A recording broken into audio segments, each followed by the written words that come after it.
Today we will be debriefing, discussing, and sharing the facts as we know them of a critical incident that occurred on September 4th, 2023 at Lake Ray Hubbard. At approximately 10:40 p.m., the Rockwall Police Department received a 911 call that a 15-year-old boy was missing in Lake Ray Hubbard after jumping off a recreational boat in the southern portion of the lake. The 911 caller was transferred to the Dallas Police Department, and the Dallas Police Marine Unit was dispatched to the coordinates of the 911 call. The responding officers made contact with the boy's missing parents and began gathering demographic information of the missing teenager and determining the facts of the incident. The reporting person stated that the family had rented a boat to enjoy a night out on the lake and were supervising their son as he went swimming near the boat.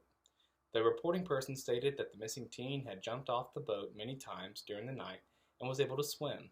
When the missing teen jumped off the last time, his parents stated that he went into the water and never resurfaced, and so they called 911 after jumping in and looking for him.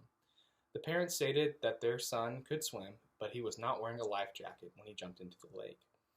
The Dallas Police Marine Unit circled the immediate area by boat in an attempt to locate the missing teen. Officers also requested for Dallas Police Helicopter Air 1 to do a flyover with a thermal camera to attempt to locate the missing teenager. On September 4th, there was no moonlight, high winds, and high waves in the lake, which made operating a boat in a rescue effort difficult.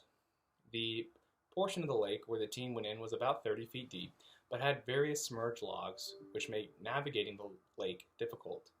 The teen was found on September 7th, floating near where he went in by the Dallas Police dive team.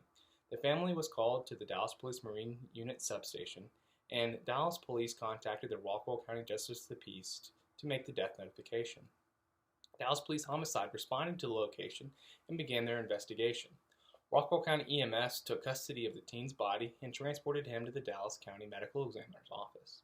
Sergeant Peace with the Dallas Police Marine Unit coordinated a multiple agency operation and requested assistance and equipment from various departments around the area.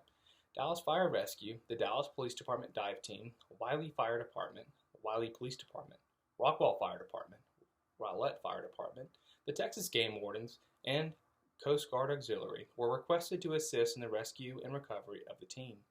During this critical incident, the number of different agencies involved was a special situation.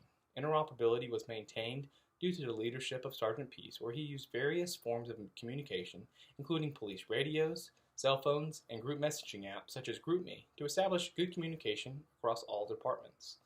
These messaging apps were set up before the critical incident and were essential in communicating among the different agencies. All departments utilized different types of sonar equipment to search for the missing boy throughout the weekend. The tragic critical incident was difficult in many ways. The initial 911 call was sent to the Rockwall Police Department, and only some of the information was transferred to the Dallas Police Department. Critical information, such as a description of the boy, was left out during the transfer process. Weather conditions during the incident also made operating boats difficult due to high waves and wind and limited visibility. The Dallas Police Marine Unit is the primary jurisdiction and agency over Lake Ray Hubbard and is the only agency at Ray Hubbard that has a staffed boat at the lake. However, the unit is only staffed between the hours of 7 a.m. and 10 p.m.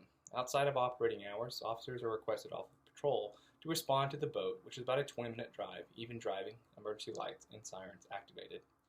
Also, officers that work deep nights are very rarely called out to the lake and therefore do not get the same amount of training and experience that day's officers get on the water.